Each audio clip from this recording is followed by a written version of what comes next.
જૂનાગઢના કેશોદ તાલુકાના શેરગઢ ગામના આરટીઆઈ એક્ટિવિસ્ટની હત્યાનો પ્રયાસ કરાયો હોવાનો ચોંકાવનારો મામલો સામે આવ્યો છે। આરટીઆઈ એક્ટિવિસ્ટ શેરગઢ ગામના કામોની માહિતી માંગતા હોવાથી ગામના સરપંચે જ તેના ભાઈ અને આર્મીમેન મિત્ર સાથે મળી હત્યાનું કાવતરું ઘડ્યાનો ઘટસ્ફોટ થયો છે।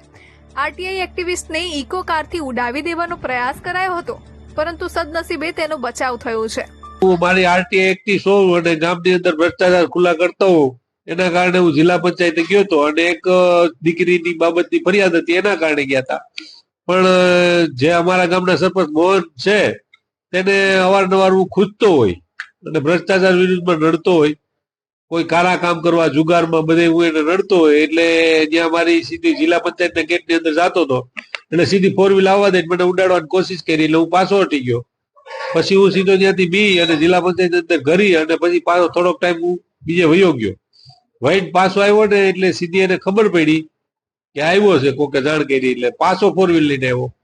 પછી હું ત્યાંથી ભાગવાની કોશિશ કરી ને તો એ ફોર વ્હીલ પાર્ક કરીને આવ્યો અને મને કીધું કે તને હાથ લગી ઉપાડ લેવાનો છે, તું મને બહુ રેડ્યો હે, તારું કામ પૂરું કરી દેવાનું છે।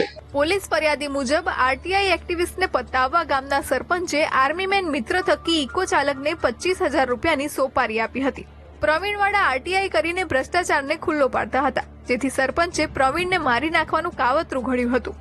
મોહિત સિંહ ઉર્ફે મોહન નારાયણભાઈ દયાતરનો ઇતિહાસ ખૂબ જ ગંભીર છે।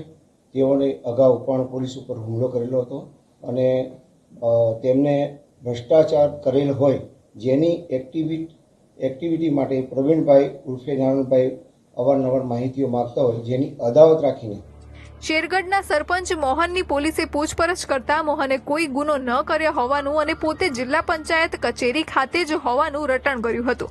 જોકે પોલીસે કડક રીતના પૂછપરછ કરતા પોતે ગુનો કબૂલ્યો હતો। હાલમાં પોલીસે સરપંચ અને ઇકો કાર ચાલકની ધરપકડ કરી છે, જ્યારે રાજસ્થાનમાં ફરજ બજાવતા આર્મીમેન અને સરપંચના ભાઈની શોધખોળ હાથ ધરી છે। સમગ્ર કાવતરું છે તે શેરગઢના સરપંચે ઘડ્યું હોવાનું સામે આવ્યું હતું। પોલીસે હાલ સરપંચ તેમજ ઇકો કાર ચાલકને પકડી અન્ય 2 આરોપીઓને પકડવા ચક્રો છે તે ગતિમાન કર્યા છે। વનરાજ ચૌહાણ, દિવ્ય ભાસ્કર, જૂનાગઢ।